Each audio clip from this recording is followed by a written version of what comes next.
Hiling naman ang kampo ni Senator De La Rosa na kumpirmahin ang ICC warrant of arrest, hindi pinagbigyan ng DOJ.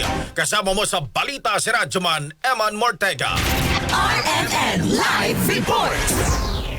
Binanggihan nga ng Department of Justice sa DOJ ang hiling ng kampo ni Senator Bato de la Rosa na magbigay na impormasyon hinggil sa sinasabing warrant of arrest na inilabas ng International Criminal Court o ICC laban sa kanya. Ayon kay Chief State Counsel Dennis Abinchan, hindi maaaring magbigay ang DOJ ng anumang payo sa nasabing usapin bilang pagsunod sa judicial courtesy na isinagginagawad na sa mga korte. Dagdag pa ng DOJ na pagtuunan na ng Korte Suprema ang issue ng umano'y ICC warrant nang tanggihan nito ang kahilingan ng kampo ni De La Rosa na pilitin ng pamahalaan na ilabas ang nasabing dokumento. Humiling naman ang kampo ng senador ng kumpirmasyon at paglinaw kung may natanggap na anumang komunikasyon ng DOJ mula sa ICC o Interpol kaugnay ng umano'y warrant of arrest, red notice o surrender request laban sa senador. Inaalam din ng kampo ni De La Rosa kung may naging koordinasyon sa Department of Foreign Affairs at kung may inilabas na kutusan ng DOJ sa National Bureau of Investigation, Bureau of Immigration at Philippine National Police.